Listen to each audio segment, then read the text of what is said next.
అందరికీ నమస్కారాలు.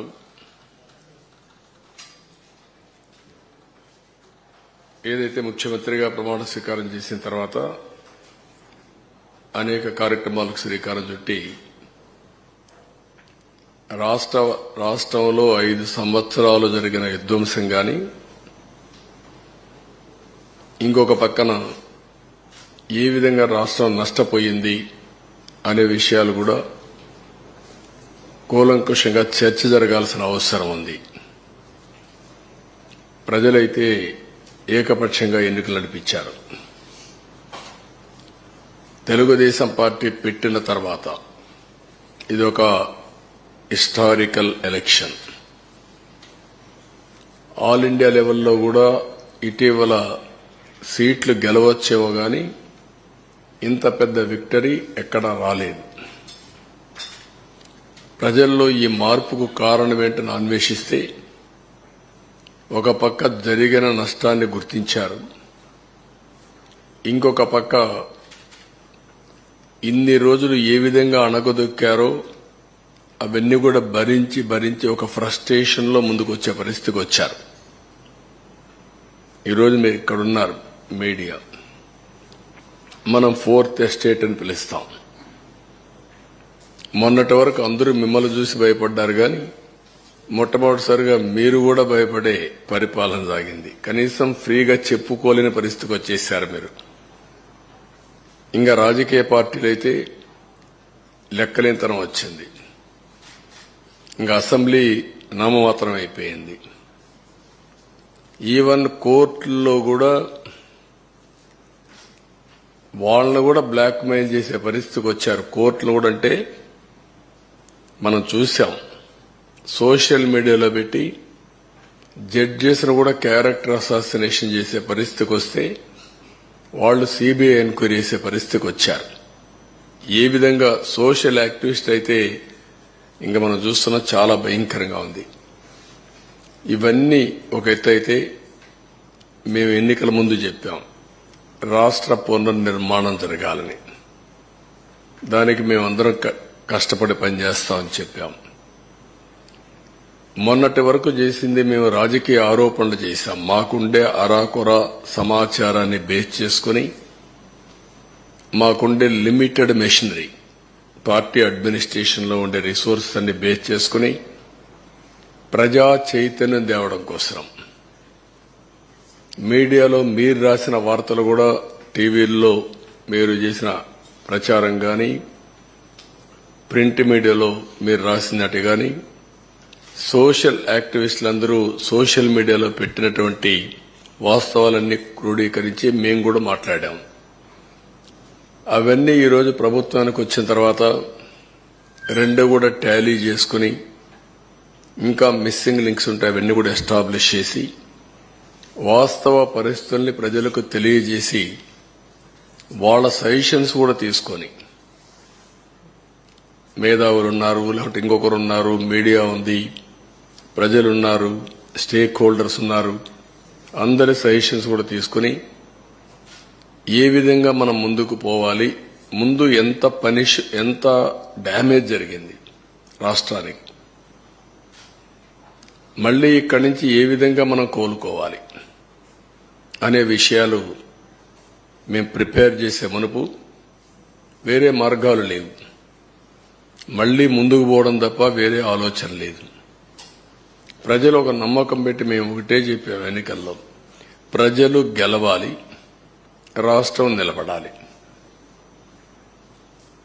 ప్రజలు గెలిచారు, గెలవడానికి దోహదం చేశారు, ఒక హిస్టారికల్ తీర్పు ఇచ్చారు. రాష్ట్రం నిలబెట్టడం ఇప్పుడు అందరి బాధ్యత. అది మేము బాధ్యత తీసుకుంటాం. అదే సమయంలో ఎప్పటికప్పుడు ప్రజలు కూడా సహకరిస్తే తప్ప సాధ్యం కాదు. అందుకే మొట్టమొదటిసారిగా 7 వైట్ పేపర్స్ పబ్లిసైజ్ చేస్తున్నాం. సమయం కూడా తక్కువ ఉంది. ఒక పక్కన నిన్నటి వరకు ఫార్మాలిటీస్ అని మేము కంప్లీట్ చేయాలి. అది అయిన తర్వాత కేంద్రంలో బడ్జెట్ పెడుతున్నారు, ఇక్కడ బడ్జెట్ పెట్టాలి. కేంద్రంలో బడ్జెట్ పెట్టే ముందు మన సమస్యలన్నీ వాళ్ళ దృష్టికి తీసుకొచ్చి ఎంతవరకు వీలైతే అంతవరకు మనం ఫండ్స్ తెచ్చుకోవడం కానీ అదే మరి ప్రాజెక్టులు తీసుకోవడం కానీ ఇవన్నీ జరగాల్సిన అవసరం ఉంది. అందుకే ఒక 20-25 రోజుల్లో 7 పేపర్లు కూడా చర్చలన్నీ కంప్లీట్ చేసి మళ్లీ మేము అసెంబ్లీ సమావేశాలు పెట్టుకుని బడ్జెట్ కూడా ప్రవేశపెట్టాల్సిన అవసరం ఉంది. లేకపోతే మళ్లీ ఒక సంవత్సరం మనకు ఒక కన్ఫ్యూజన్ లో పోయే పరిస్థితి వస్తుంది. అందుకే మేము 7 సబ్జెక్ట్స్ కూడా మీకు ఒక ఐడియా ఉంది. మేము కూడా టైం టేబుల్ ఇస్తాం. దీనిపైన తరోగా చర్చ చేస్తాం. చర్చ చేసిన తర్వాత ప్రజలందరూ ఇచ్చిన సజెషన్స్ కూడా తీసుకొని వెబ్సైట్స్ అన్ని ఇప్పుడు ఇరిగేషన్ ఉంది. ఈ ఇరిగేషన్ ఒక వెబ్సైట్ ఓపెన్ చేస్తాం. టోటల్ డాక్యుమెంట్స్ అన్ని అందులో పెడతాం. ఎందుకంటే ఒక అలవాటు అయిపోయింది. ఏది చేసినా ఎదురుదాడి చేయడం, ఒక మీడియాలో ఇదే పనిగా వాళ్లకు క్రెడిబిలిటీ లేకపోయినా విశ్వసనీయత లేకపోయినా చెప్పిన తప్పులే 100 సార్లు చెప్పి ప్రజలను నమ్మించే ప్రయత్నం చేయడం, దానికి చెక్ పెట్టాల్సిన అవసరం ఉంది. దానికోసమే ఈరోజు మా ప్రయత్నం. తప్పకుండా ఎప్పటికప్పుడు వాళ్ళు చెప్పినట్టన్నిటికీ కూడా ప్రజలే సమాధానం చెప్పే విధంగా ప్రజా చైతన్యాన్ని తీసుకొస్తాం. ఇప్పుడు ఫస్ట్ తీసుకున్న పేపర్ మేము చూస్తే 2 భాగాలున్నాయి. కానీ మొదటి భాగం పోలవరం, రెండవది ఇరిగేషన్ ప్రాజెక్ట్స్, సాగునీటి ప్రాజెక్టులు. ఈ రోజు మేము సాగునీటి ప్రాజెక్టులు తీసుకోవడం లేదు. ఆంధ్రప్రదేశ్ రాష్ట్రానికి సాగునీటి ప్రాజెక్టుల అవసరం చాలా ఉంది. ఆ రోజు తెలుగుదేశం పార్టీ హయాంలో 64,000 కోట్ల రూపాయలు, 67,000 కోట్ల రూపాయలు 5 సంవత్సరాల్లో ఇరిగేషన్ పైన ఖర్చు పెట్టాం. ఇప్పుడైతే మెయింటెనెన్స్ కూడా ఇవ్వలేని పరిస్థితి వచ్చింది. అవన్నీ నేను కూడా ఒక వారం తిరిగాను. రాష్ట్రంలో ప్రజా చైతన్యం తీసుకొచ్చాను.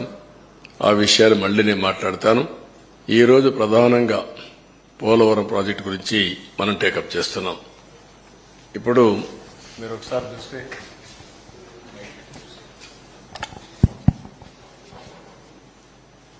ఇది పోలవరం. రాష్ట్ర అభివృద్ధికి జీవనాడి పోలవరం. రాష్ట్రానికి 2 ప్రధానమైనటువంటి ప్రాజెక్టులు, ఒకటి అమరావతి, ఒకటి పోలవరం. 2 కూడా 2 కళ్ళు లాంటివి. ఈ 2 ప్రాజెక్టులు గాని మనం పూర్తి చేసుకుంటే విభజనలో జరిగిన అన్యాయాన్ని గాని మనం ఏ విధంగా నష్టపోయామో ఆ నష్టాన్ని పూడ్చుకునే అవకాశం ఉంటుంది. పోలవరం ప్రాజెక్టు కూడా విభజన చట్టంలో నేషనల్ ప్రాజెక్టు చేసి కేంద్రం నిధులు ఇవ్వడానికి ముందుకు వచ్చినటువంటి ప్రాజెక్టు ఇది. నదుల అనుసంధానానికి గుండె పోలవరం. ఇటువంటి పోలవరానికి జగన్ ఒక శాపంగా మారాడు. ఏ విధంగా శాపంగా మారాడు? ఏ విధంగా ఒక క్షమించరాని నేరం, జాతికి జరిగిన విద్రోహం.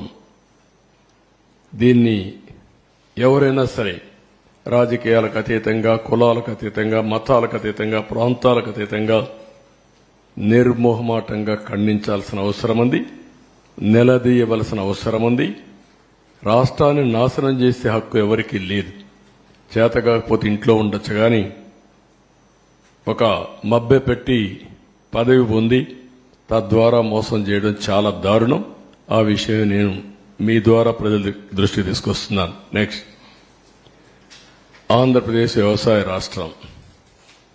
దక్షిణ భారతదేశంలో నీళ్లుండే ఏకైక నది గోదావరి.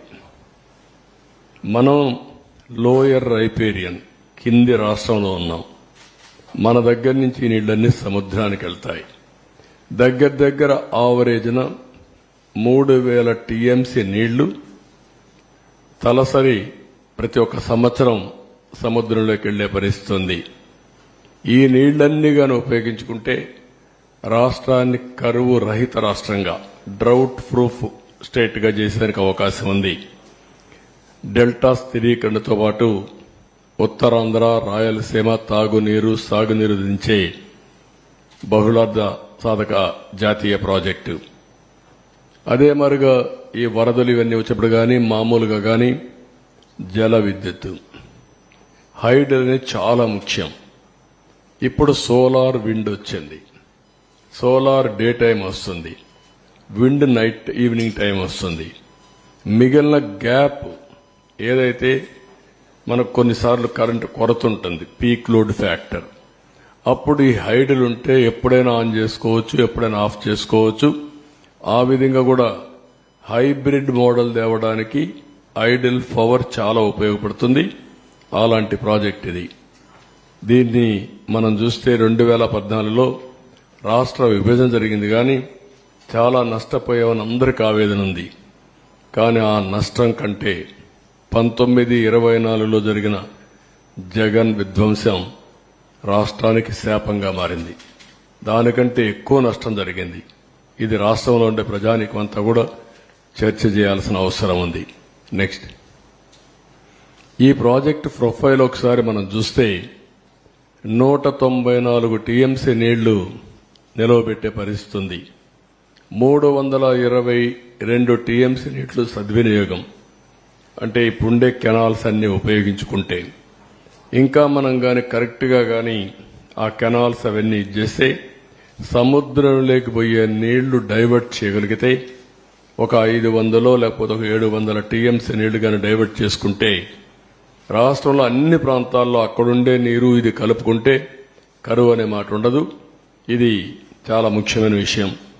ఇప్పుడు ఈ ప్రాజెక్టులో ఉండేది 7,20,000 ఎకరాలకు సాగునీరు అందించడం, 23,50,000 ఎకరాలు ఆయకట్టు స్థిరీకరణ చేయడం, 28,50,000 మందికి త్రాగునీరు ఇవ్వడం, 960 మెగావాట్ల విద్యుత్ ఉత్పత్తి, వాటర్ టూరిజానికి చాలా ఇది ఉంది, అవకాశం ఉంది. పరిశ్రమలు కూడా ఫుల్గా నీళ్లు ఇచ్చే పరిస్థితి వస్తుంది. నెక్స్ట్, ఇది ఒక చిరకాల వాంఛ. ఏదైతే 1941 నుంచి ప్రజల కల ఇది. ధవళేశ్వరం కట్టినప్పుడు కాటన్ ద్వారా ధవళేశ్వరంలో కట్టాలన్నా లేకపోతే పైన కట్టాలని ఆలోచించినప్పుడు తర్జన భర్జన పడి డబ్బులు లేవనే ఉద్దేశంతో అప్పట్లో ధవళేశ్వరంలో కట్టారు, బ్యారేజీ కట్టారు. లేకుంటే అప్పుడే కట్టాల్సింది. ఇంకొక పక్క 50 లక్షల క్యూసెక్స్ ప్రవాహాలని నది డైవర్ట్ చేసే ప్రాజెక్ట్ ఇది. చైనాలో ఉండే 3 గేజెస్ కూడా మీరు చూసే గార్జెస్ చూస్తే దీనికంటే తక్కువ. ప్రపంచంలోని అతి ఎక్కువ నీళ్లు డైవర్ట్ చేయడమే కాకుండా ప్రవహించే నది ఈ గోదావరి నది. ఇంకొక పక్కన ఇది డయాఫామ్ వాల్ మీరు చూస్తే చాలా సెన్సిటివ్, 90 మీటర్స్ కింది వరకు డయాఫామ్ వాల్ స్పెషల్ టెక్నాలజీతో పూర్తి చేశాం. అలాంటి సున్నితమైన డయాఫామ్ వాల్ ఇది. ఇంకొక పక్కన 20 మీటర్ల ఎత్తు, 16 మీటర్ల వెడల్పు ఉన్న అతి భారీ గేట్లు, బిగ్గెస్ట్ గేట్స్. ఇంకొక పక్క 390 కిలోమీటర్ పొడవున్న కుడి ఎడమ కాలువలు. అటు ఉత్తరాంధ్ర ఇటు వచ్చే కొందికి రైట్ మెయిన్ కెనాల్ రెండు కూడా 390 కిలోమీటర్స్ ఉన్నాయి. ఇంకొక పక్క ఇప్పుడు జరిగే పెద్ద ప్రాజెక్టులో ఒకటి, భవిష్యత్తులో కూడా ఇంత పెద్ద ప్రాజెక్టు మనం నిర్మాణం చేయబోం. ఇదే లాస్ట్. ఇండియాలో గాని ప్రపంచంలో గాని ఒకసారి చూసి అనలైజ్ చేస్తే ఇంత పెద్ద ప్రాజెక్టు మళ్ళా వస్తూనే ఇది కూడా లేదు.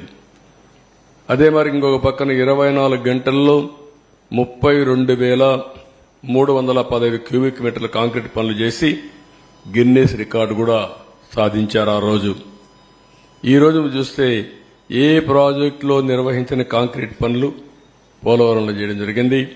ఇవన్నీ కూడా సైలెంట్ ఫ్యూచర్స్ కొన్ని మాత్రం. నెక్స్ట్, ఈ రోజు మీరు చూస్తే ఓసారి ప్రాజెక్ట్ యొక్క ప్రొఫైల్. ఈ ప్రాజెక్ట్ని ఆ రోజు బైఫర్కేషన్ యాక్ట్లో పెట్టారు. కానీ ముంపుకు గురయ్యే 7 మండలాలు తెలంగాణలో పెట్టారు.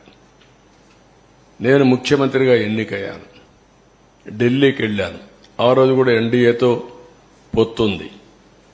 ఢిల్లీకి వెళ్తానే నేను ఒకసారి నా అనుభవంతో, ఎందుకంటే అపోజిషన్గా నేను ఫైట్ చేశాను, అనుభవం ఉంది ఇరిగేషన్లో, ఎప్పుడు నేను ముఖ్యమంత్రిగా, అప్పటికే 9 ఏళ్లు నేను ముఖ్యమంత్రిగా ఉన్నాను, నాకు ఒక ఐడియా ఉంది. మొత్తం స్టడీ చేశాను. స్టడీ చేస్తే ఆ 7 మండలాలు గాని ముంపుకు గురయ్యే మండలాలు ఇక్కడ ఇవ్వకపోతే, వాళ్ళు అడ్డం పెడితే ఇంకా చరిత్ర ప్రాజెక్ట్ అంతా ఎప్పటికీ పూర్తి కాదు. ఆ రోజు నేను ఇవన్నీ ఆలోచించి ఎట్టి పరిస్థితిలో ఒకటే కోరాను. ఆ రోజు ఎన్డీఏ ప్రభుత్వం నరేంద్ర మోడీ గారు లీడర్ ఆఫ్ ది హౌస్ అయ్యారు కానీ ప్రమాణ స్వీకారం చేయక మునుపు, మీరు కానీ ఈ 7 మండలాలు మాకు ఇవ్వకపోతే నేను ప్రమాణ స్వీకారం చేసినప్పుడు వేస్ట్ అవుతుంది. అవసరమైతే సాధించే వరకు నేను ప్రమాణ స్వీకారం చేయను. ఒకవేళ కాన్స్టిట్యూషన్ డెడ్ లాక్ వచ్చినా పర్వాలేదు, ఇది చాలా క్లియర్ గా నేను మీకు చెప్పాలి కాబట్టి చెప్తున్నానని చెప్పి చాలా స్పష్టంగా చెప్పాను. అప్పుడు వెంకయ్య నాయుడు, రాజ్నాథ్ సింగ్, ప్రధానమంత్రి మోడీ గారితో మాట్లాడి ఫస్ట్ టైం ఆర్డినెన్స్ ఇష్యూ చేసి ప్రెసిడెంట్ ఆఫ్ ఇండియాను మెప్పించారు ప్రణబ్ ముఖర్జీని. ఎందుకంటే ముందు మీరు పార్లమెంట్ మెంబర్స్ సమావేశం పెట్టారు, ఫస్ట్ పార్లమెంట్ మెంబర్స్ అంతా ప్రమాణ స్వీకారం చేయాలి, తర్వాత బిజినెస్ ఇది ఎట్లా పెడతారంటారని ఆయనకి చెప్పి మెప్పించి ఆయన ఒప్పుకున్న తర్వాత ఆర్డినెన్స్ పాస్ చేసి క్లియరెన్స్ చేసిన తర్వాత పార్లమెంట్ సమావేశాలు పెట్టి మెంబర్స్ అంతా కూడా ప్రమాణ స్వీకారం చేసే పరిస్థితికి వచ్చారు. ఇంకొక పక్కన డిజైన్లు అన్నిటి క్లియరెన్స్ వచ్చాయి. 5 ఏళ్లలో 72% పనులు పూర్తి చేశాం. 11,762 కోట్ల రూపాయలు ఖర్చు పెట్టాం. డిపిఆర్ 2 55,545 కోట్లకు సాంకేతిక కమిటీ ఆమోదం తెప్పించాం. 31 సార్లు క్షేత్రస్థాయి పర్యటన చేశాను ప్రాజెక్టుకి. 104 సార్లు వర్చువల్ రివ్యూలు చేశాను. ఎందుకు అంత శ్రద్ధ పెట్టామంటే ఈ ప్రాజెక్టు పూర్తి చేసుకుంటే రాష్ట్రంలో వ్యవసాయ రంగానికి పెద్ద ఊత వస్తుంది, చాలా ఉపయోగపడుతున్న ఉద్దేశంతో మొత్తం చేశాం. ఇంకొక పక్కన అప్పటి వరకు ఉన్నటువంటి అన్ని పెండింగ్ అంతా కూడా క్లియర్ చేశాం. రైట్ మెయిన్ కెనాల్, కొంతమంది రైతులు కోర్టుకు వెళ్లి అడ్డం పెట్టి కూర్చున్నారు. వాళ్ళు ఒకటే అనుకున్నారు, ఇంక ఎప్పుడైనా పర్వాలేదు, మేము మాత్రం ఇవ్వని మొండిగేసే పరిస్థితికి వచ్చారు.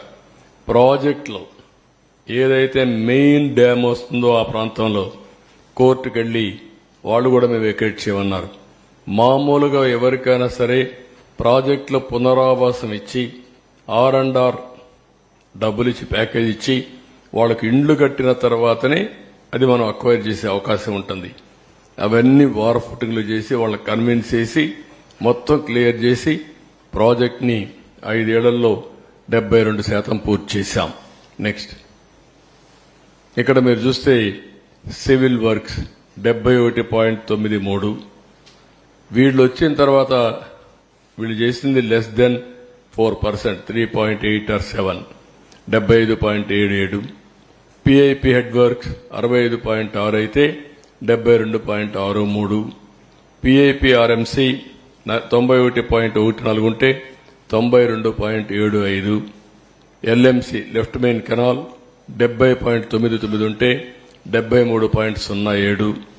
ల్యాండ్ అక్విజిషన్ అండ్ R&R 18.66 ఉంటే 22.55. మొత్తం 11,762.47 కోట్ల రూపాయలు ఖర్చు పెడితే 5 ఏళ్లలో 19 నుంచి వీళ్ళు వస్తానే 4,167 కోట్లు మాత్రం ఖర్చు పెట్టారు. నెక్స్ట్ ఇక్కడ ఏదైతే ఒక వ్యక్తి చేతగానితనం కావచ్చు, అహంభావం కావచ్చు, లేకుంటే అధికార దుర్వినియోగం కావచ్చు, ఏదైనా అనుకోవచ్చు, ఏ విధంగా చేశాడో మీరు చూస్తే ముఖ్యమంత్రిని వెంటనే స్టడీ చేయకుండా ప్రమాణ స్వీకారం చేసిన రోజునే పనులు నిలిపేశాడు. అది ఘోరాతి ఘోరం, చరిత్ర క్షమించరాని నేరం. ఒక వ్యక్తికి ఇంత అహం పనికిరాదు. ఇది ప్రజాధనం, వీళ్ళ సొంత డబ్బులు కాదు.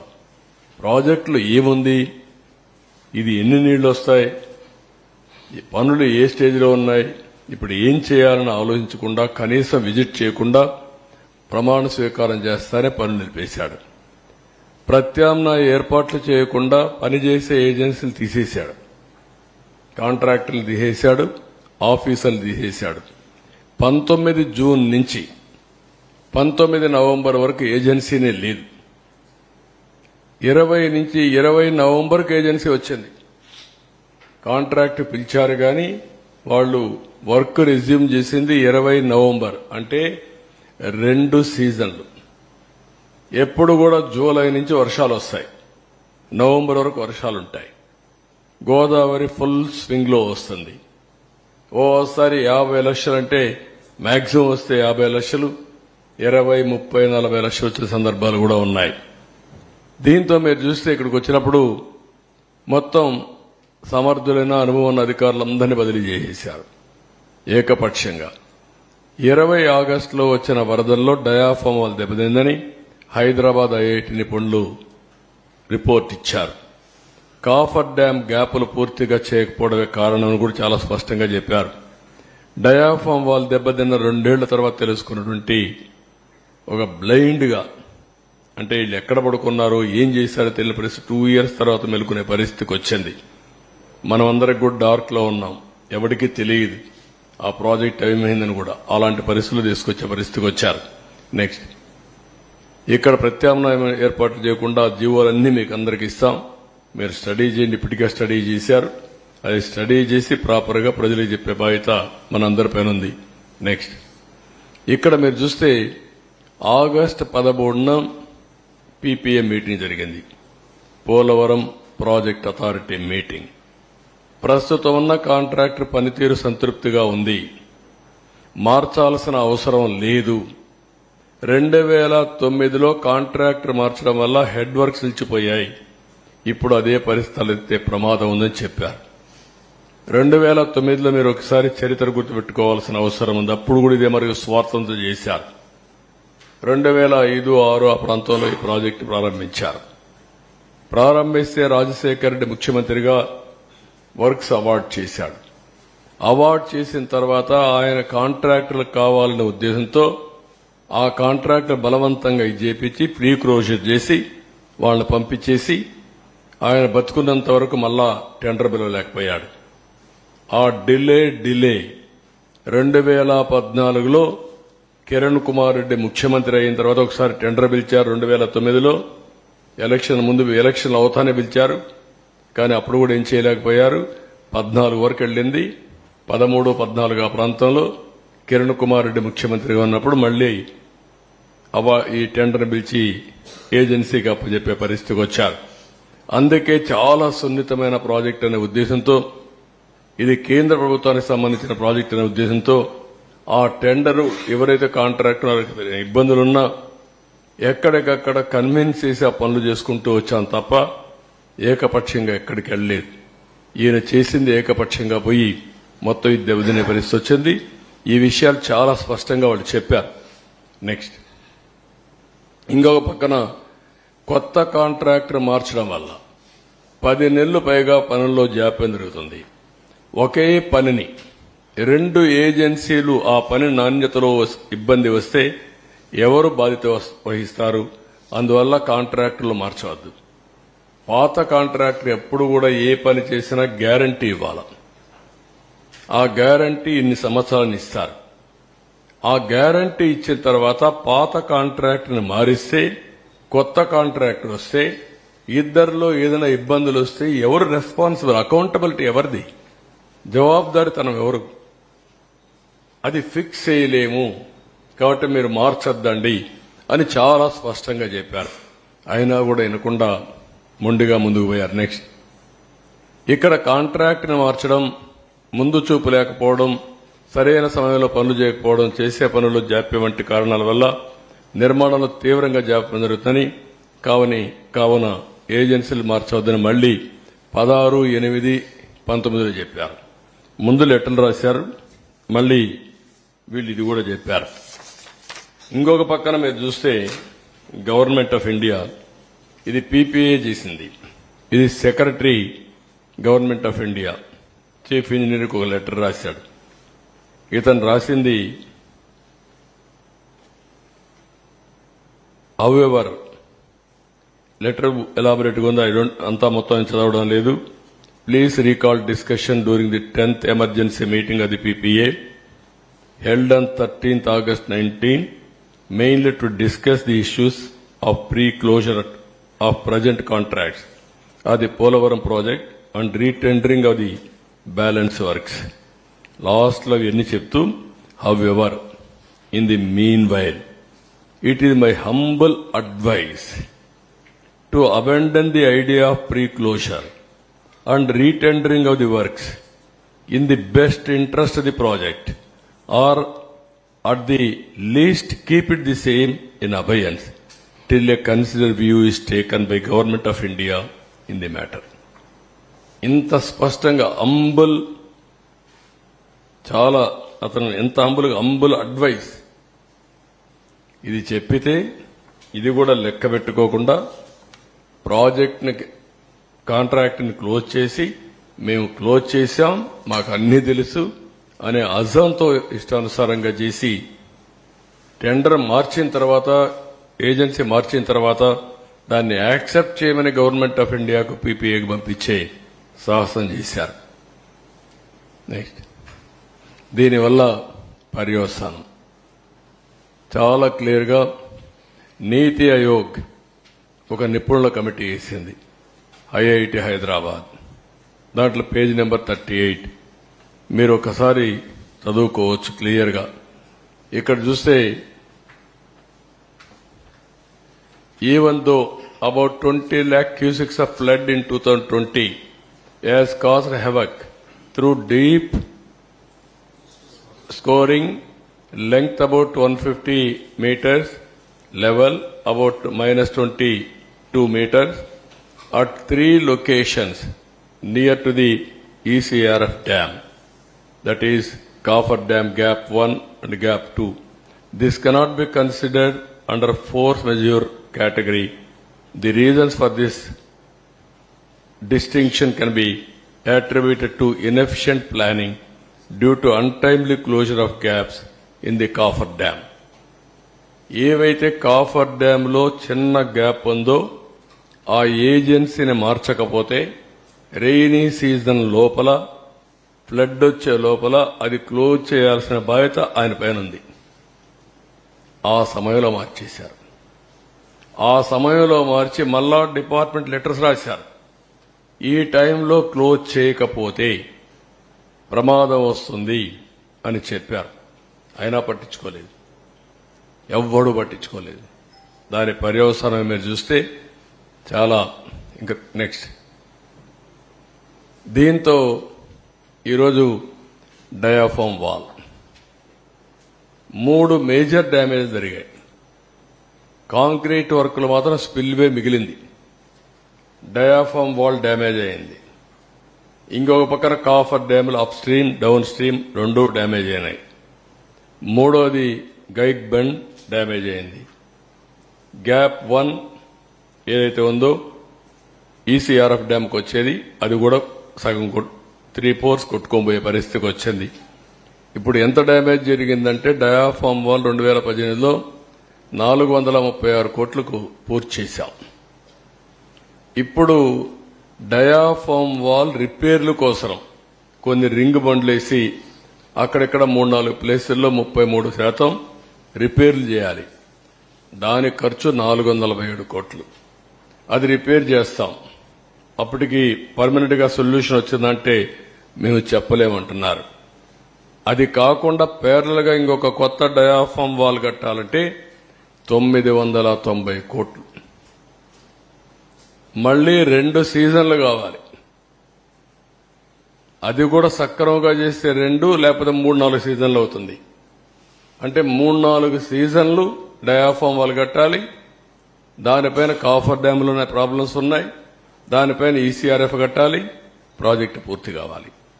ఒక మూర్ఖత్వంతో చేసిన పనికి దానికి కూడా ఇంకొకటి కూడా సీపేజీ అరికట్టడానికి ఖర్చు ఎంత అవుతుందో, సమయం ఎంత అవుతుందో అంచనాలు వేయలేకపోతున్నారు.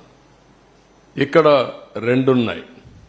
ఒక పక్క ఇవన్నీ diaphragm wall, upper coffer dam, lower coffer dam. Next slide చూపి. ఇక్కడ మీరు చూడండి ప్రాజెక్టు ఎంత అతలాకుతలం అయిపోయిందో మీరు చూడండి. మొత్తం ప్రాజెక్టు భౌగోళిక పరిస్థితులే మారిపోయినాయి. ఎందుకు మారిపోయినాయంటే ఈ 15 నెలల సమయంలో ఇక్కడ కొద్దిగా గ్యాప్ ఉంటే దాన్ని పూర్తి చేయకపోయే కొందికి ఆగస్టులో వరద నీరు వచ్చింది. ఇక్కడి నుంచే నీళ్లు వెళ్ళాలి. ఆ ఒత్తిడి పెరిగింది. కిందికి నీళ్లు వచ్చినప్పుడు సునామీ మారిగా సుడుగులు తిరగడం మొదలుపెట్టింది. దాంతో కింద నుండే ఇసుకంతా లాగేసి కొట్టుకుపోయే పరిస్థితికి వచ్చింది. అంటే చాలా డెప్త్. అంటే ఇక్కడ 2 ఉన్నాయి. ఒకటి డయాఫామ్ వాల్, పైన కాఫర్ డ్యామ్ కూడా ఏదైతే ఏం వేస్తారు, జెడ్ రౌటింగ్ చేస్తారు. ఆ జెడ్ రౌటింగ్ కూడా 10 మీటర్లు 20 మీటర్ల వరకు వెళ్లారు. ఎప్పుడైతే 10-20 మీటర్లు నీళ్లు వెళ్లిపోయేసి ఇది సుళ్లు కొట్టేసి మొత్తం తీసేసిన తర్వాత దాని కింద కూడా వెళ్లిపోయింది. అంటే ఫౌండేషన్ కాఫర్ డ్యామ్ కూడా దెబ్బతినే పరిస్థితికి వచ్చింది. దాంతో ఇప్పుడు ఏదో చిన్న చిన్న రిపేర్లు చేశారు. కానీ నీళ్లు ఆగడంలా. నీళ్లు ఆగకపోతే కాఫర్ డ్యామ్ కట్టలేం, డయాఫామ్ వాల్ కట్టలేం. డయాఫామ్ వాల్ కట్టకపోతే ఈసీఆర్ఎఫ్ చేయలేం. ఇప్పుడు ఇవన్నీ కూడా భయంకరమైన పరిస్థితి. ఇంకొక పక్కన బయట నుంచి ఇసుక తెచ్చి పూడ్చిన ఆఘాతాలపైనే మెయిన్ ఎర్త్ ఫ్యాక్టరీ డ్యామ్ చేయాలి. ఇప్పుడు ఇసుక తీసుకొచ్చి మన గుట్టలు గుట్టలుగా పేసి మా వాళ్లు దాన్ని కాంపాక్ట్ కింద చేస్తున్నారు. కానీ ఇంకా సొల్యూషన్ పూర్తిగా రాలేదు. They are working. ఇక్కడ ఒక ఎగ్జాంపుల్ మీరు చూస్తే గ్యాప్ 1 ప్రాజెక్టులో 250 మీటర్ల వెడల్పు ఉంటుంది. 150 మీటర్లు కొట్టుకోబోయింది. ఆ 150 మీటర్లు మళ్ళా పూడ్చి గ్యాప్ 1ని పటిష్టం చేయాలి. నేచురల్ సాయిల్ అంటే నేచురల్ సాయిల్. మళ్ళా మనం మట్టి తెచ్చేస్తే దాని కన్సాలిడేషన్ ఆల్ ప్రాబ్లమ్స్ ఉంటాయన్నమాట. ఇది మొత్తం ఇది చేసే పరిస్థితికి వచ్చాడు. చాలా దారుణం ఇది. నెక్స్ట్ ఇక్కడ దీనే కాకుండా వీళ్లు కట్టిన కుంగిన గైడ్ బండ్ ఇది కూడా కుంగిపోయే పరిస్థితికి వచ్చింది. ఇది మామూలుగా ఎందుకంటే నేరుగా ఇట్లా వాటర్ వస్తే ప్రాబ్లం వస్తుందని కొద్దిగా డైవర్షన్ పెట్టి అక్కడి నుంచి వాటర్ తీసుకొస్తే ప్రెషర్ తక్కువ ఉంటుందనే ఉద్దేశంతో ఇది చేసి అది కూడా దెబ్బతినే పరిస్థితికి వచ్చింది. దీనికి కూడా ఒక 80 కోట్ల రూపాయలు మనం ఖర్చు పెట్టారు. ఇంకా కూడా నిలుస్తుంది, సాలిడ్ గా ఉంది అనేది ఇంకా ఎస్టాబ్లిష్ చేస్తున్నారు. ఇంకా పూర్తిగా కాలేదంటే 3 డ్యామేజెస్ ఇక్కడ. 1 diaphragm wall, 2 upper lower coffer dam, 3 guide bund, 4 దీన్నిటి వల్ల Polavaram power project abnormal delay. Next ఇక్కడ మీరు చూస్తే ప్రోగ్రెస్ రిపోర్ట్లో మీరు చూస్తే ఖర్చు 11,722 కోట్ల రూపాయలు తెలుగుదేశం పార్టీ హయాంలో. వీళ్లు ఖర్చు పెట్టింది 4,100 కోట్లు. 72% అయితే 3.84% పనులు పూర్తి చేశారు, పెంచారు. కేంద్రం నిధులు ఒక్క రూపాయి కూడా దారి మళ్లించలేదు. కేంద్రం ఇచ్చిన డబ్బులు మేమున్నప్పుడు 4,000 కోట్ల రూపాయలు మనం పెట్టి పనులు చేశాం. ఆ 4,000 కోట్లు రియంబర్స్ చేశారు. అదనంగా అయిందానికి డబ్బులు ఇచ్చారు. ఇచ్చిన డబ్బుల్లో 3,385 కోట్లు వేరేదాన్ని డైవర్ట్ చేశారు. నిధులు కొరత కూడా ఒకటి తీసుకొచ్చాడు. మళ్ళీ ఎక్కడ పెట్టాడో ఏం తెలియదు కానీ మొత్తం డైవర్ట్. ఇలాంటి ప్రాజెక్టులో తెలుగుదేశం పార్టీ హయాంలో స్టేట్ ఫండ్స్ పెట్టి ప్రాజెక్టు పూర్తి చేస్తే ఇతను వాళ్ళిచ్చిన డబ్బులు డైవర్ట్ చేసే పరిస్థితికి వచ్చాడు. ఆ రోజు కేంద్ర మంత్రులు గిన్నీస్ రికార్డుని వచ్చాయి. ఈ రోజు అందరూ కూడా తప్పు పట్టే పరిస్థితికి వచ్చారు. ప్రాజెక్టే ప్రశ్నార్థకమైంది. ఎత్తు 45.72 మీటర్లు, 194 టీఎంసీ ఆఫ్ వాటర్. ఇప్పుడు 41.15 అని మాట్లాడుతున్నారు. ఇది ఎక్కడుందో నాకైతే అర్థం కాలేదు. ఇది కొత్త వాదన. ఒకవేళ గాని 41.15 అంటే విభజన చట్టంలో పెట్టింది Polavaram project national project. And at the same time 45.72 metres ఎత్తది. అంచనా 55,545 కోట్ల రూపాయలు ఆమోదం తెలిపారు.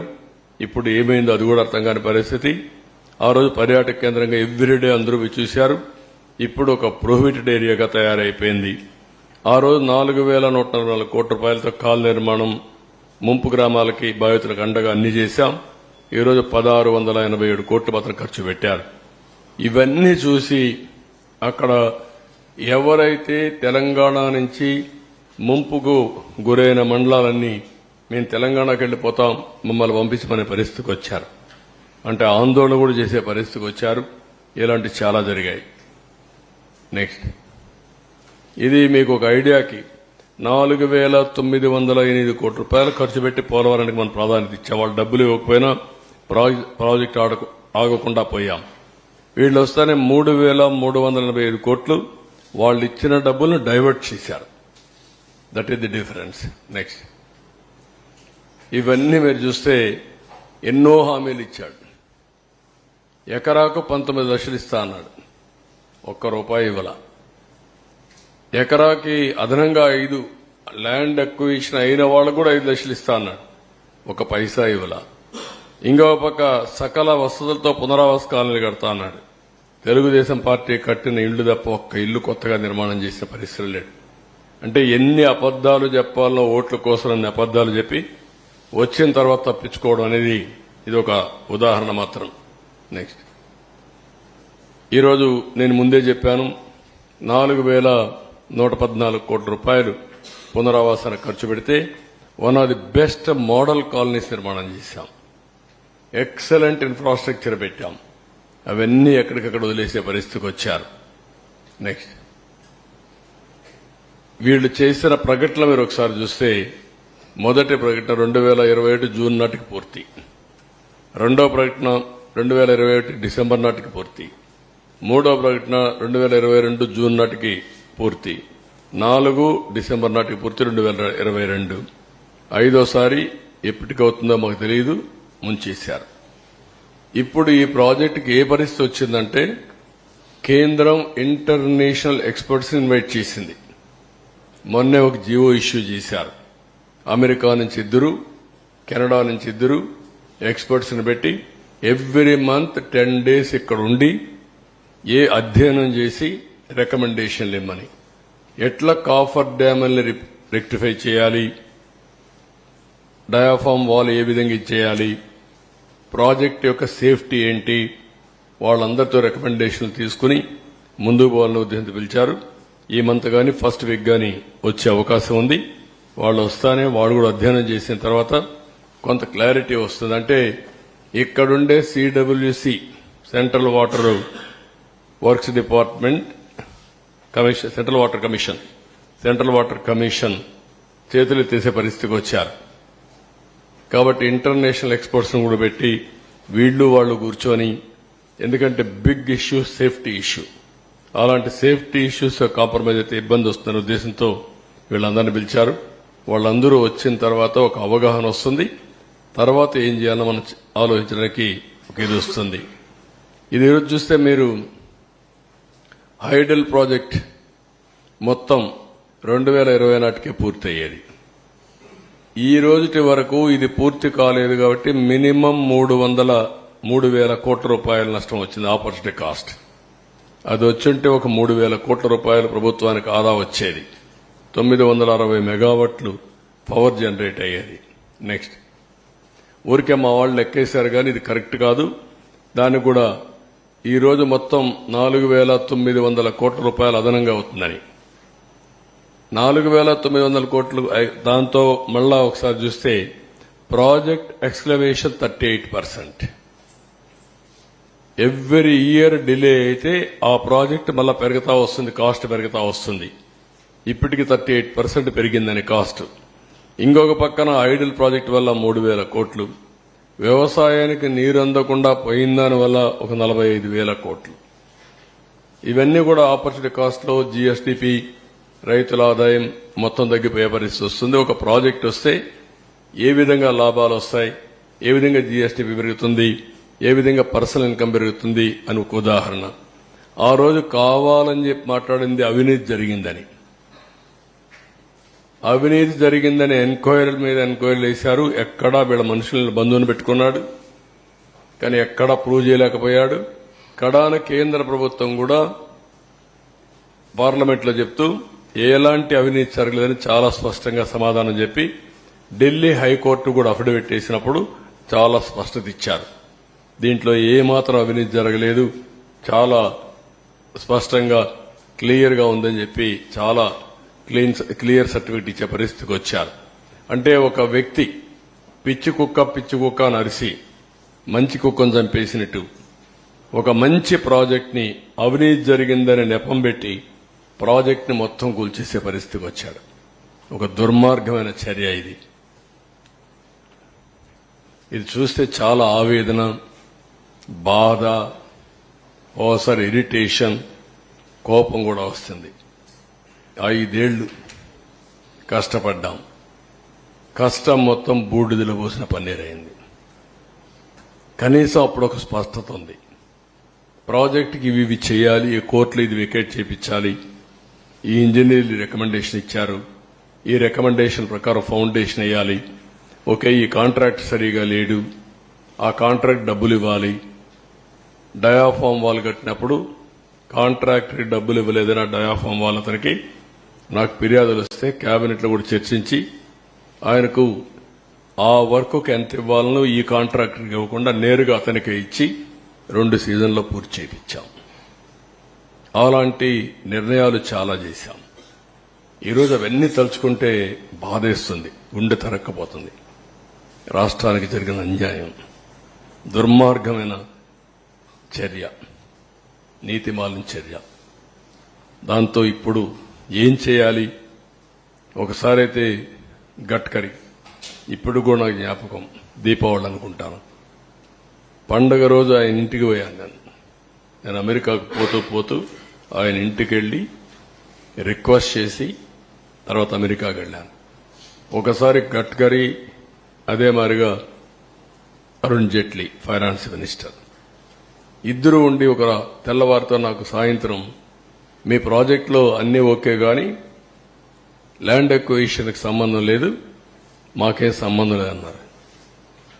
నాకు అప్పుడు ఆశ్చర్యం వేసింది. ఎట్లా అంటారా మీరు? Land acquisition part of project, ఇది ప్రాజెక్టులో ల్యాండ్ ఎక్విజిషన్ లేదంటారు, మీరు పునరావాసం లేదంటారు, పునరావాసం ల్యాండ్ ఎక్విజిషన్ లేకుండా ప్రాజెక్ట్ అయిపోతుందా అని రాత్రంతా స్టడీ చేసి ఆఫీసర్లందరినీ రాత్రంతా మేలుపెట్టి తెల్లవారికి ఒక నోట్ తయారు చేసి మళ్ళా నేను గడ్కరీ దగ్గరికి వెళ్లి అదే మరి అరుణ్ జైట్లీకి వెళ్లి, నువ్వు సుప్రీంకోర్టు లాయర్వి, నువ్వు అర్థం చేసుకో, నువ్వే చెప్పు, ఒక ప్రాజెక్ట్ నేను యాక్ట్ చెప్తున్నా, నేను ఆర్గ్యూ చేసిన తర్వాత ఆయన కూడా ఇంకేం మాట్లాడకుండా నువ్వు చెప్పింది రైట్ అనే పరిస్థితికి వచ్చాడు.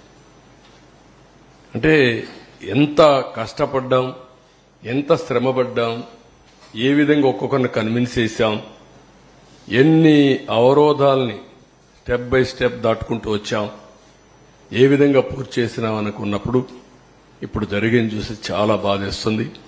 రాష్ట్ర ప్రజలందరూ అర్థం చేసుకోవాల్సిన అవసరం ఉంది. ఈ ప్రాజెక్టుని పూర్తిగా సర్వనాశనం చేయడానికి వైఎస్ఆర్ కాంగ్రెస్ పార్టీ అహంభావంతో జగన్ చేసినటువంటి దుస్సాహసం, నేను ఆ వర్డ్ వాడుతున్నా, దుస్సాహసం, దాంతో ఈ విధంగా ఈ పరిస్థితి వచ్చింది. అందుకే నేను ఒక మాట చెప్పాను, అర్హత లేని వాళ్ళకి అధికారం వస్తే ఇవే జరుగుతాయి. ముఖ్యమంత్రిగా కాదు, రాజకీయాలకే అర్హత లేని వ్యక్తులు. అది ప్రజలందరూ అర్థం చేసుకోవాల్సిన అవసరం ఉంది. ఒకరి గురించి ఆంబోతుల మారిగా మాట్లాడచ్చు, మమ్మల్ని విమర్శించవచ్చు, అది కాదు ఇక్కడ ఇష్యూ. ఎవడైనా సరే, బుద్ధి జ్ఞానం ఉండేవాడు ఎవడైనా సరే ఆలోచించాలి. మాట్లాడితే కాఫర్ డ్యామ్కి డయాఫామ్ వాల్కి వ్యత్యాసం తెలియని వ్యక్తులు, ఎక్కడ కాఫర్ డ్యామ్ ఉందని ఎత్తుక్కునే వ్యక్తులు, ప్రాజెక్టు తిరిగిపోయి కాఫర్ డ్యామ్ ఎక్కడుందని ఎత్తుక్కునే వ్యక్తులు అన్నమాట. అన్ని ప్రాజెక్టులు కాఫర్ డ్యాములు ఉన్నాయి అని మాట్లాడే వ్యక్తులు, ఇది కట్టలేదు అది కట్టలేదు అంటారు. సిడబ్ల్యూసి, గవర్నమెంట్ ఆఫ్ ఆంధ్రప్రదేశ్ అందరూ కూర్చొని ఈ ప్రాజెక్టుని పూర్తి చేయాలంటే, తొందరగా పూర్తి కావాలంటే ఈ పనులన్నీ కావాలి అని ఒక పద్ధతి ప్రకారం అట్ 1 స్టేజ్ చాలా చర్చలు జరిగాయి. అసలు కాఫర్ డ్యామ్ అవసరమా లేదా, కాఫర్ డ్యామ్ లేకుండా ప్రాజెక్టు కట్టగలుగుతామా అని కూడా చర్చలు జరిగాయి. కాదు, సేఫ్టీ ఉంది, ప్రాబ్లమ్స్ ఉన్నాయి, కాఫర్ డ్యామ్ కూడా పర్మనెంట్ కాదు. కాఫర్ డ్యామ్ 2 ఏళ్ళలో 3 ఏళ్ళలో ఉంటుంది. వాటర్ డైవర్షన్కే కాఫర్ డ్యామ్. ఆ డైవర్షన్ 2 ఏళ్ళలో అది కూడా వీక్ అవుతుంది. తర్వాత అది కూడా దాని లైఫ్ కూడా ఒక 4-5 ఎన్నేళ్ళు అండి, ఇది 3 years 4 years 3 to 4 years అంతే కాఫర్ డ్యామ్లో 3 to 4 years అంత లోపల డయాఫామ్ వాళ్ళు వేసుకుని దానిపైన ఈసీఆర్ఎఫ్ కట్టి మొత్తం పూర్తి చేస్తే స్టెబిలైజ్ అయిపోతుంది ప్రాజెక్ట్. ఇది బాధాకరమైన సంఘటన. అందుకే ఫస్ట్ పేపర్ అతి సున్నితమైన ప్రాజెక్ట్, రాష్ట్రానికి జీవనాడి. ప్రజలకి ఈ ప్రాజెక్టు పూర్తయింటే చాలా సౌత్ ఇండియాలో నీటి సమస్య అనేది లేకుండా చేయడమే కాకుండా వేరే రాష్ట్రానికి మనం నీళ్లు ఇచ్చే పరిస్థితి వచ్చేది. అటు తమిళనాడుకు తాగునీరు కానీ, ఒకవేళ తెలంగాణకు నీళ్లు ఇచ్చే పరిస్థితి వచ్చేది. నేరుగా నాగార్ సరవరకు తీసుకుపోగలిగితాయి. లెఫ్ట్ మెయిన్ కెనాల్ ద్వారా గ్రావిటీతో తెలంగాణకు నీళ్లు వస్తాయి. ఒకప్పుడు తెలంగాణలో నేను ముఖ్యమంత్రిగా ఉన్నప్పుడు మీరు చూస్తే లెఫ్ట్ మెయిన్ కెనాల్ నల్గొండకు వచ్చి, ఖమ్మానికి వచ్చి, ఇక్కడ తిరువూరుకు వచ్చి, అక్కడి నుంచి నూజివీడుకు వచ్చి ఈ తింతరపూడి వరకు ఈ ఏరియా అంతా వచ్చేది, నూజివీడు వరకు వచ్చేది. నేను ఒకేసారి డిఎస్పీలని, ఆర్డీఓల్ని మొత్తం ఎస్కార్టింగ్ పెట్టి వాటర్ పుష్ చేశాను. ఒక్కసారి నీళ్లు తీసుకురాగలిగాను. దానికి కౌంటర్గానే ఈరోజు చింతలపూడి ప్రాజెక్టు పెట్టాం. లెఫ్ట్ మెయిన్ కెనాల్కు వచ్చే ఆయకట్టు అంతా కూడా చింతలపూడి లిఫ్ట్ ఇరిగేషన్ ద్వారా ఇవ్వాలని. ఇది ఆ రోజు కూడా ఇక్కడనే ఏదైతే వైకుంఠపురం ప్రాజెక్టు కట్టి తద్వారా నీళ్లను అక్కడ తీసుకొచ్చి నాగార్ సాగర్ రైట్ మెయిన్ కెనాల్కి ఇస్తే తద్వారా ఆ ప్రాజెక్టు వల్ల మొత్తం నాగార్ సాగర్లో ఆయకట్టంతా కవర్ అవుతుంది. ఆ నీళ్లు శ్రీశైలం నిలబెట్టి రాయలసీమకి ఇవ్వచ్చని చాలా మొన్న కూడా మీకు అందరికీ చాలా ఎడ్యుకేట్ చేశాను నేను. అల్టిమేట్ గా రాయలసీమ బాగుపడాలంటే నల్లమలై ఫారెస్ట్ లో ఒక టనల్ తీసుకొని ఎక్కడైతే బనకచర్ల రెగ్యులేటర్ హెడ్ రెగ్యులేటర్ దగ్గర తీసుకుపోతే రాయలసీమ గేట్వే అవుతుంది. నవేడేస్ పెద్దగా టనల్స్ కూడా పెద్ద సమస్య కాదు. రోడ్ టనల్స్ కొడుతున్నారు, రైల్వే కొడుతున్నారు, అన్నీ వస్తున్నాయి. ఇది ఓవరాల్ గా ఇది నా బాధ, ఆవేదన. ఓసారి చాలా తపనిస్తుంది, చాలా కోపం వస్తుంది, ఇరిటేషన్ వస్తుంది. అయినా కూడా ఇది సరే, వీళ్ళ ప్రకటనలు అది వినాల్సిన పనులు కూడా మీరు చాలా సార్లు విన్నారు. ఇంటే ఏనండి సరిపోతుంది. ప్రాజెక్టు పనులు మొదలైపోయాయి. ప్రాజెక్టు 2021 జూన్ నాటికి కంప్లీట్ చేస్తాము, నీళ్లు ఇస్తామని కూడా ఖచ్చితంగా చెప్తాము. ప్రాజెక్టు మంచి స్పీడ్ లో జరుగుతా ఉంది. ప్రాజెక్టు బాగా కూడా పనిచేస్తా ఉంది. బాగా కూడా వర్కులు కూడా జరుగుతా ఉన్నాయి. అధ్యక్ష, ఈ ప్రాజెక్టు 1 minute మీరు అక్కడ మాట్లాడినప్పుడు చూశారు. 2021లో మాట్లాడుతున్నాడు. 2021 అసెంబ్లీలో ప్రాజెక్టు స్పీడ్ గా జరుగుతుందంటాడు. అప్పుడు మునిగిపోయింది. వీళ్ళని ఏం చేయాలంటే వీళ్ళు ముఖ్యమంత్రులుగా పెట్టుకోవడం అనేది మన దౌర్భాగ్యమే కదా. ఇదే అతను మాట్లాడే మాటలు. నెక్స్ట్ ఖరీఫ్ 2022 నాటికి నీళ్లు ఇచ్చే పరిస్థితి తీసుకొని వస్తానని కూడా ఖచ్చితంగా కూడా చెప్తా ఉన్నాను అధ్యక్ష. ఆ అవరోధాలన్నీ కూడా అధిగమించి ఈ ప్రాజెక్టును 2023 ఖరీఫ్ కు కల్లా ఈ ప్రాజెక్టు పూర్తి చేస్తామని చెప్పి చెప్తా ఉన్నాం. సో ఇవన్నీ కూడా అధిగమించి ఇప్పుడు దేవుని దయ వల్ల కొంచెం గాడిలో పడింది. 2025 ఖరీఫ్ కల్లా ఖచ్చితంగా గోదావరి పోలవరం ప్రాజెక్టు పూర్తి చేసి నీళ్లు కూడా పెట్టే పరిస్థితి వస్తుంది. జూలై ఆగస్టులో ఆ వరద 2025 జూలై ఆగస్టులో 41.15 మీటర్లలో నీళ్లు పెట్టే పరిస్థితి కూడా ఏది ఈ పోలవరం ప్రాజెక్ట్ అనేది వెరీ వెరీ కాంప్లికేటెడ్. అంత తేలిగ్గా అర్థం కాదు.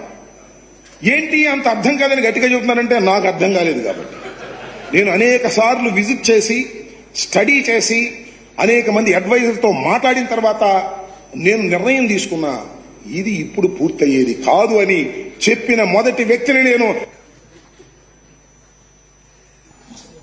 విన్నారు కదా ఎంత హాస్యం అయిపోయిందో. ఓకే, ఒక సెకండ్, వన్ మైక్. 1770 కోట్లు మాత్రమే మిగిలే. వీళ్ళు రివర్స్ టెండర్లో పిలిచినప్పుడు 1548.13 కోట్లకి మేఘాకి ఇచ్చారు. సో వాళ్ళ పనులు అప్పుడు వీళ్ళు దాదాపు 600 కోట్లు మిగిల్చామని టప్పాలు కట్టారు. ఇప్పుడు ఈ కొట్టుకుపోవడం వల్ల 20,000 కోట్ల నష్టం ఏర్పడింది. దీనికి బాధ్యత ఎవరు వహిస్తారు? మీరే ఫిక్స్ చేయాలి. అంటే నేను అడిగేది సీరియస్గా అడుగుతున్నా, ఎందుకంటే ఎవరు పాపం చేశారో వాళ్ళే చేయాలి.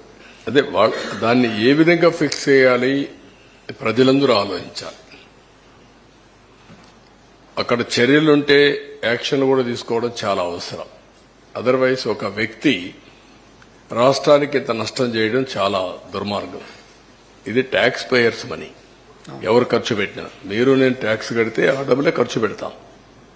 ఇది బాధ్యతారాహిత్యం. మీరు చెప్పింది కరెక్ట్. అది చాలా దుర్మార్గం. ఇప్పుడు కేంద్రం 15,511.13 కోట్లు ఇవ్వడానికి సిద్ధమైంది. కేబినెట్ లో నోటు కూడా రెడీగా ఉంది. దాని మీద మీరు ఏమైనా పర్సూ చేస్తారా?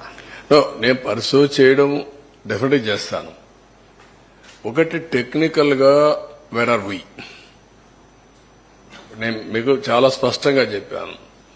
33% డయాఫామ్ వాల్ డ్యామేజ్ అయింది 3-4 ప్లేసెస్ లో. అవి కూడా రింగ్ బండేసి సరిపోతుందని చూపించారు నాకు, రింగ్ ఫెన్సింగ్ కింద.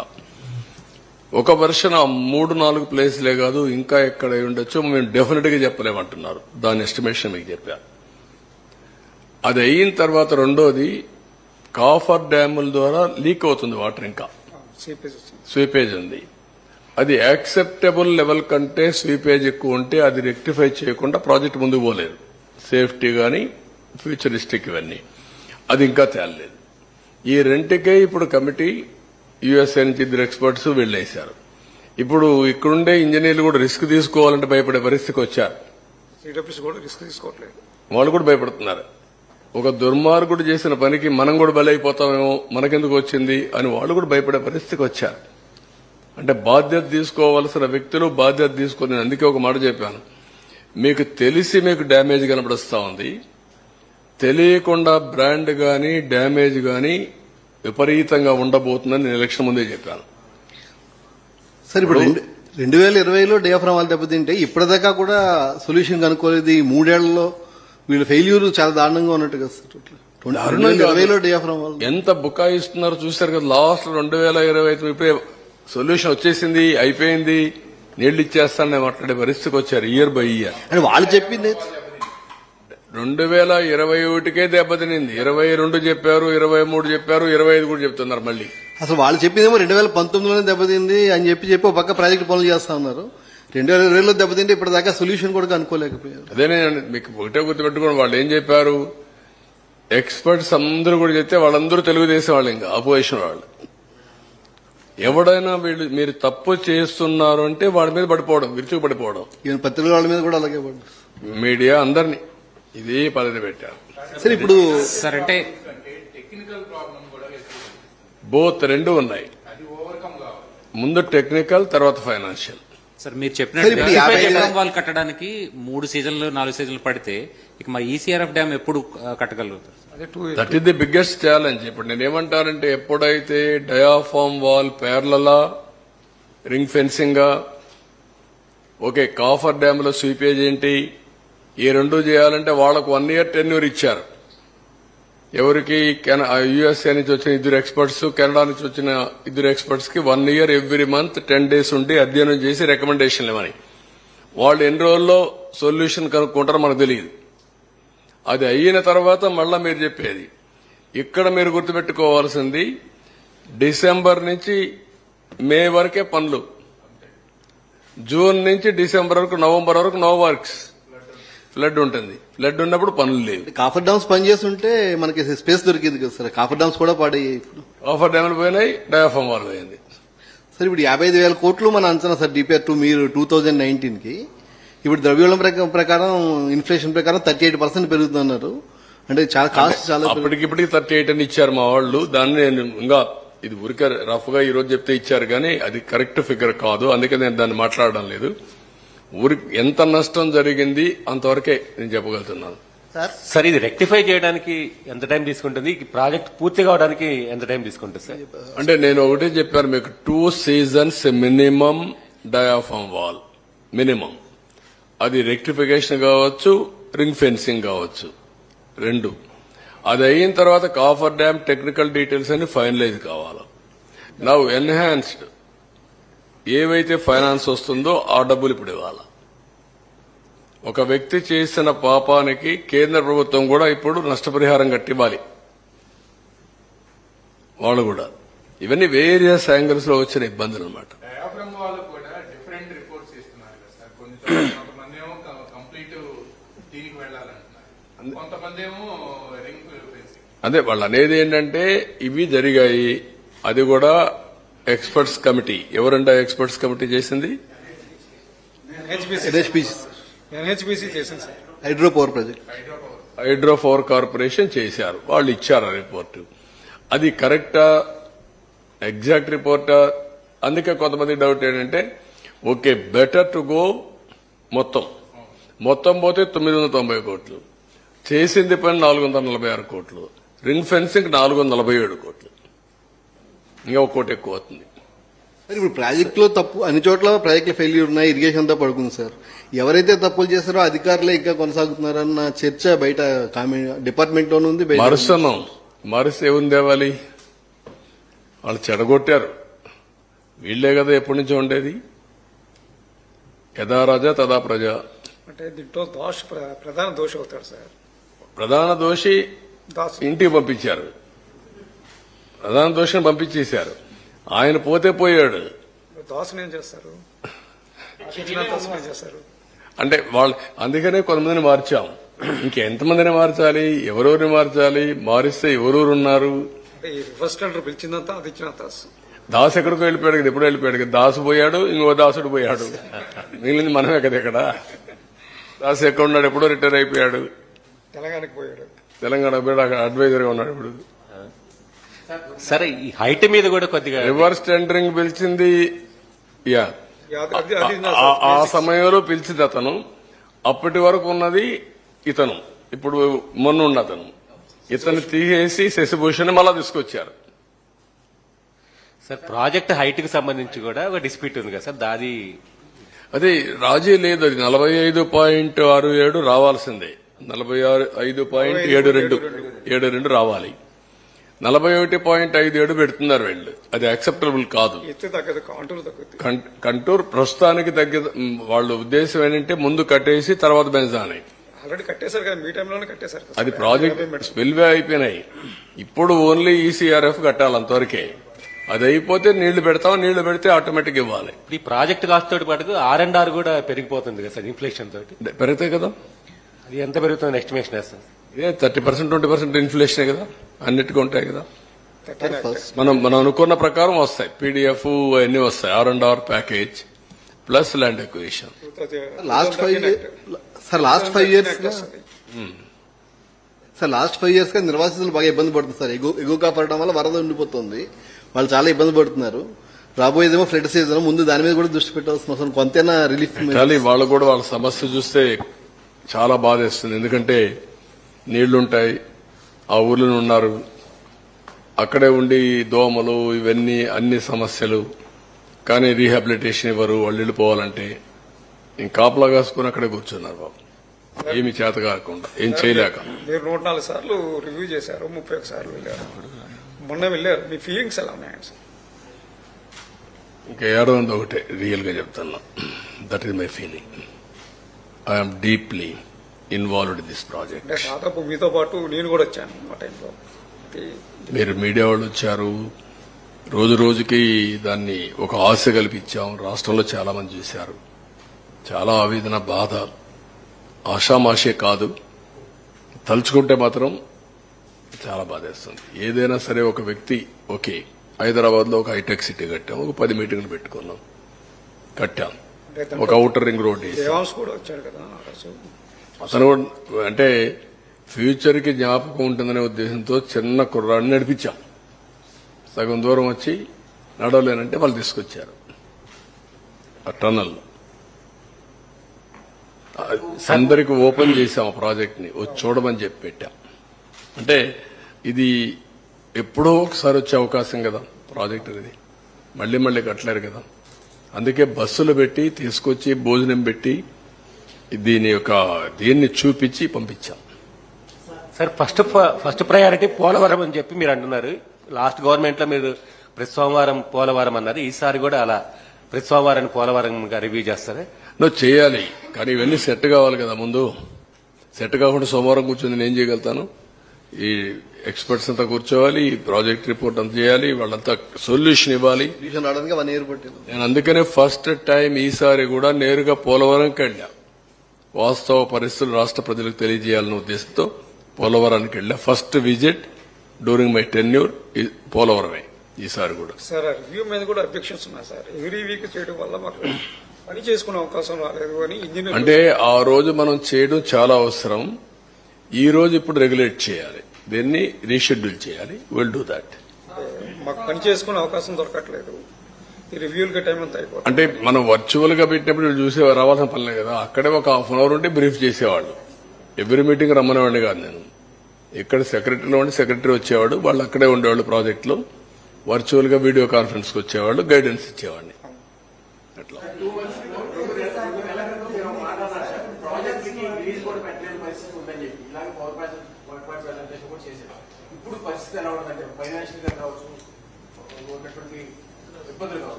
అంటే ఎక్స్పెక్టేషన్స్ హెవీగా ఉన్నాయి.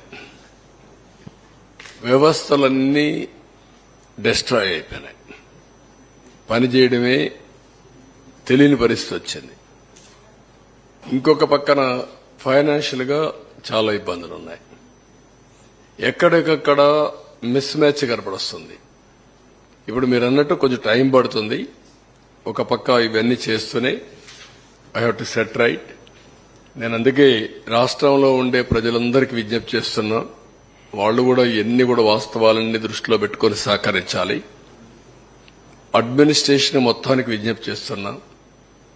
అడ్మినిస్ట్రేషన్ మొన్న వాళ్ళు కూడా ఫ్రస్ట్రేషన్ లో ఉన్నారు. మాకు ప్రజల కంటే ఉద్యోగస్తులు ఎక్కువ ఓట్లేశారు. మొన్న మీరు చూస్తే 63% ఓట్లేశారు. పోస్టల్ బ్యాలెట్స్ అవన్నీ చూస్తే ఆవరేజ్ 57% మాకు వచ్చింది. వాళ్ళు కూడా తక్కువ చేయలేదు. కానీ వాళ్ళకు కూడా విజ్ఞప్తి చేస్తున్నా, మనందరి బాధ్యత. మనం అందరం కలిసి సమిష్టిగా పనిచేసి ఈ సంక్షోభం నుంచి ప్రజల్ని కాపాడుకోవాలి, ముందుకు తీసుకుపోవాలి. అందరూ కూడా ఒక క్రమశిక్షణతో ఒక పద్ధతితో పనిచేసే విధానానికి శ్రీకారం చుట్టండి. పూర్తిగా సహకరించమని అందరికీ కోరుతాను. ఇంకా రాబోయే రోజుల్లో మీరే చూస్తారు, నేను కూడా ఎప్పటికప్పుడు రియల్ టైం వీళ్ళందరూ క్లియరెన్స్ ఇస్తూ, గైడెన్స్ ఇస్తూ, స్ఫూర్తినిస్తూ ముందుకెళ్తాం. సార్ మీరు చెప్పినట్టుగా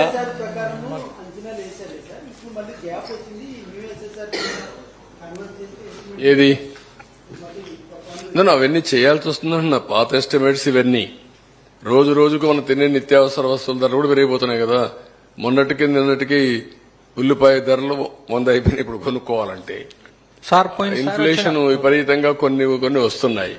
దాన్ని we have to meet it, how to do it, will work it out. Sir మీరు చెప్పినట్టుగా గడిచిన 5 ఏళ్లలో కేవలం 3.8% వర్క్స్ వరకు జరిగాయి. చాలా పనుల సీజన్ కోల్పోయాం. మొత్తంగా మానిటరీ టర్మ్స్ లో ఎంత విధ్వంసం జరిగి ఉంటుంది సార్ ఇలా? నేను అందుకే ఇప్పుడు ఏం చెప్పలేకపోతున్నానో, I will work it out. ఇప్పుడు ఎప్పుడైతే ప్రాజెక్ట్ పూర్తవుతుందో అప్పటి నుంచి నీళ్లు కానిచ్చుంటే దానివల్ల పంటలు ఎక్కువ వచ్చేటివి. పంటలు వస్తే జీఎస్టీపీ పెరిగేది, రైతులకు ఆదాయం వచ్చేది. అదే సమయంలో పవర్ వచ్చుంటే దానివల్ల లాభం వచ్చేది. నష్టపోయింది ఏవైతే ప్రాజెక్ట్ డ్యామేజ్ అయిందో దీనికి మొత్తం ఇప్పుడు చెప్పాను నేను 467 కోట్లతో 66 కోట్లతో ఆ రోజు డయాఫామ్ వాల్ కడితే ప్యారలల్ డయాఫామ్ వాల్ 990 కోట్లు, మోర్ దెన్ డబల్ ఇలాంటివి ఉన్నాయి. దానికి మళ్ళా 2 years gestation period, minimum 2 years, it may take 3 years. ఏమారితే దానికంటే ముందు వీళ్ళు రిపోర్ట్ ఇవ్వాలి. వీళ్ళు డిసెంబర్ లోపల ఇస్తారా, ఇవ్వరా? డిసెంబర్ లోపల ఇవ్వకపోతే ఈ ప్రాజెక్ట్ మళ్ళా 1 year డిలే. వేరియస్ కాంప్లికేషన్స్ గానీ కాన్సిక్వెన్సెస్ గానీ ఉన్నాయి. ఇవన్నీ we have to work it out. Sir last time వచ్చిన ఫ్లడ్ అనుకున్న అంటే 41 మీటర్స్ లెవెల్కి వచ్చినప్పటికీ అనుకున్న దానికంటే ఎక్కువ ప్రాంతాలు మెర్జ్ అయిపోయినాయి అని చెప్పేసి నివేదిక ఇచ్చారు. దాని మీద రీసర్వే చేయాలన్నారు మెర్జ్ అయ్యే ప్రాంతాల మీద. అది ఏమన్నా ఆలోచన? Will work it out. అంటే మన రాష్ట్రం, పక్క రాష్ట్రాలు కూడా ఉన్నాయి దీంట్లో. పక్క రాష్ట్రాల్లో ఉండేటి కూడా మనం జాగ్రత్తగా వాళ్ళు కూడా కన్విన్స్ చేయాలి. అది కూడా కేసులున్నాయి. మళ్ళా ఈ దుర్మార్గం చేసిన పనికి ఇప్పుడు కేసులు కూడా ఒరిస్సా కేసు వేసింది, ఛత్తీస్గఢ్ కేసు వేశారు. అవి కూడా పెండింగ్ ఉన్నాయి, కోర్టులో డిస్ప్యూట్స్ ఉన్నాయి. అవన్నీ కాపాడుకుంటూ అందుకని ఒక స్టే ఉంది. మీరు ప్రాజెక్టు కట్టిన తర్వాత ఎక్కడికక్కడ కాంపన్సేషన్ మళ్ళా వీళ్ళందరికీ R&R ఇవన్నీ పే చేయాలి. అవన్నీ పే చేసిన తర్వాతనే వాటర్ ఇంపౌండ్ చేయాలి కూడా ఒక కేసు కూడా ఒకటి ఉంది. వేరియస్ ఉన్నాయి, ఎప్పుడు ఉంటాయి ఇవన్నీ. ఇంకొక పక్కన ఎవ్రీ ప్రాజెక్ట్ ని ఈ ప్రాజెక్ట్ పోలవరాన్ని మళ్ళా 1 year ఎక్స్టెండ్ చేశారు. 1 year 2 years 2 years ఎక్స్టెండ్ చేశారు. ఎవ్రీ 2 years ఒకసారి ఎక్స్టెండ్ చేస్తున్నారు ప్రాజెక్ట్ ని. కాబట్టి సమస్యలు లేక సమస్యలు ఉన్నాయి. ఆ సమస్యల మధ్యలోనే వీళ్ళు మరీ సమస్యలు తీసుకొచ్చి జట్లం చేసి ముంచేశారు. అందుకే నేను ఫస్టే చెప్పాను, చాలా సున్నితమైన ప్రాజెక్ట్ ఇది. చాలా జాగ్రత్తగా తీసుకొస్తే తప్ప అటు కేంద్రం, ఇటు రాష్ట్రం, ఇటు ఇంటర్ స్టేట్ ప్రాబ్లమ్స్, ఇంకొక పక్క technical problems, biggest river, highest flow, అదే కాకుండా ఏదైనా జరిగితే safety, east Godavari, west Godavari 2 జిల్లాలు వాషౌట్ అయిపోతాయి. అదొక ప్రమాదం. ఇలాంటి అనేక సమస్యలున్నాయి. కాబట్టి ఆషామాషిగా తీసుకోవడం కరెక్ట్ కాదు. అదే తీసుకున్నారు వీళ్ళు. దానివలన ఈ సమస్యలు వచ్చాయి. సార్ న్యూ కాంట్రాక్ట్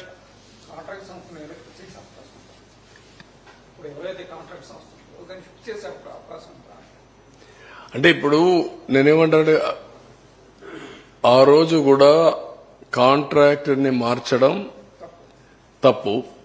నేను కాంట్రాక్టర్ని మార్చలా. మీకు ఒరిజినల్ గా కూడా మీరు చూస్తే ట్రాన్స్ట్రాయ్కి ఇచ్చారు, ట్రాన్స్ట్రాయ్ చేయలేకపోయారు. అప్పుడు కొన్ని పనులన్నీ డైరెక్ట్ గా పే చేసి కొంతవరకు ఇచ్చేసాం కేంద్రం పర్మిషన్తో. కేంద్రం పర్మిషన్తో అదే ఎస్టిమేట్స్ కు పనిచేస్తామని నవయోగ ముందుకు వచ్చారు. ఆ ఎస్టిమేట్స్ ప్రకారమే నవయోగకి ఇచ్చాము, అప్పుడు ఇచ్చాం. అది కూడా కేంద్ర అనుమతితో. అది క్యాన్సిల్ చేసి రివర్స్ టెండర్ పెట్టాడు. కనీసం ఆ వర్క్ లో ఆ డబ్బులకు పని చేసి ఉంటే అది వేరే విషయం. అది చేయకుండా రివర్స్ టెండర్ పిలిచి ఏజెన్సీ పేర్లు I don't want to quote, ఎవరేముంది ఎవరు ఇది చేస్తే వాళ్ళ అవకాశం కోసం, వాళ్ళ కంపెనీ కోసం పనిచేస్తారు. ఇన్ రిటర్న్ ఇచ్చారు. ఏమి ఇచ్చారు? Reverse tendering.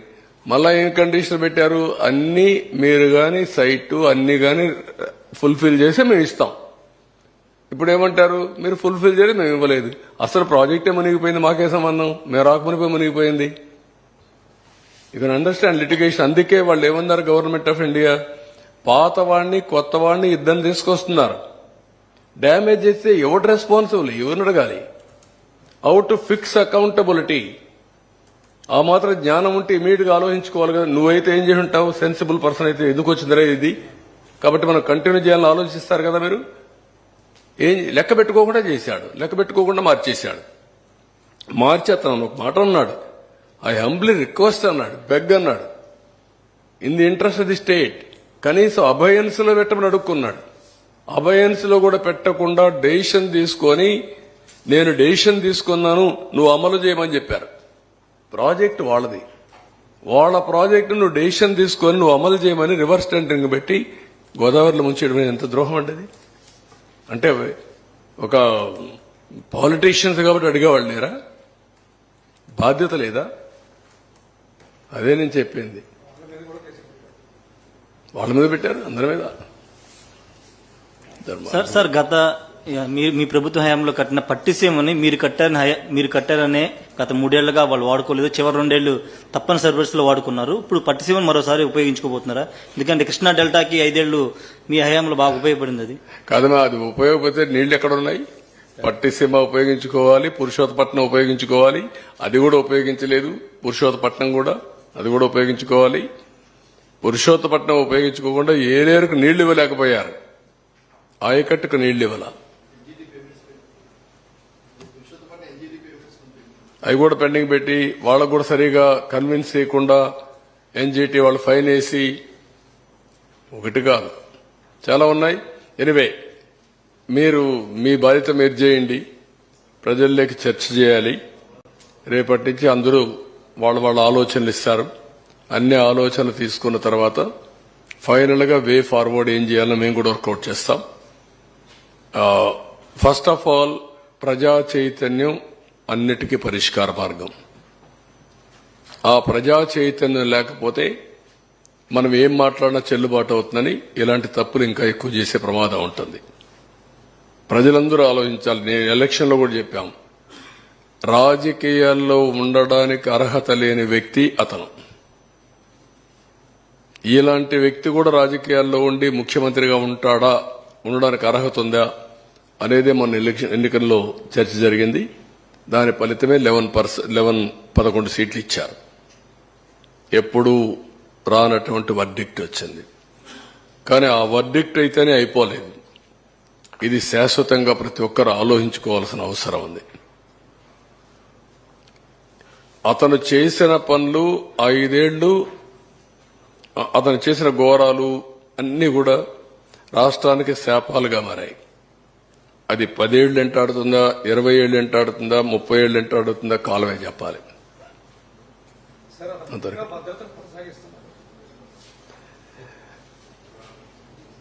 ఇప్పుడు ఏమంటున్నాడు ఆయన? భద్రత ఎంతమంది ఉన్నారు? 946 మంది, 86 మంది. ఒక ముఖ్యమంత్రికి 986 మంది కావాలండి పరదాలు కట్టుకుని తిరగడానికి. అది కూడా పరదాలు. మళ్ళా నేను పోతే పరదాలు కట్టేస్తున్నారు.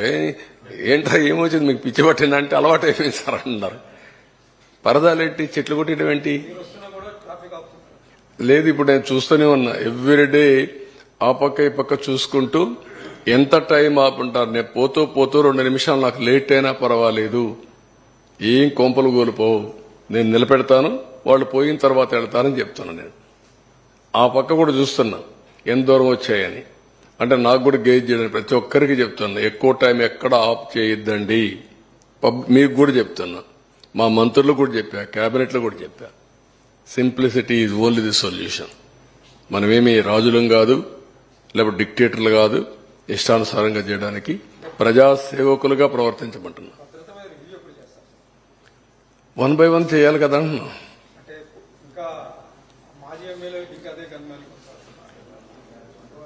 నేరస్తులందరికీ సెక్యూరిటీ ఉంది నేరాలు చేయడానికి.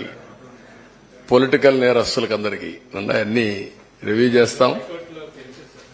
కేసులు వేశారు. వేరే పనులంటే వాళ్ళందరికీ మళ్ళా కంటిన్యూ చేయాలి. వాళ్ళకు రాష్ట్రాన్ని దోపిడీ చేయాలా, చాలా ఉన్నాయి. అవన్నీ మాట్లాడదాం. ఈ రోజు నా ఉద్దేశం పోలవరానికే కన్ఫైన్డ్ కండి. మిగిలిన విషయాలు మళ్లీ మాట్లాడదాం. ఇంకా చాలా టైం ఉంది. Thank you.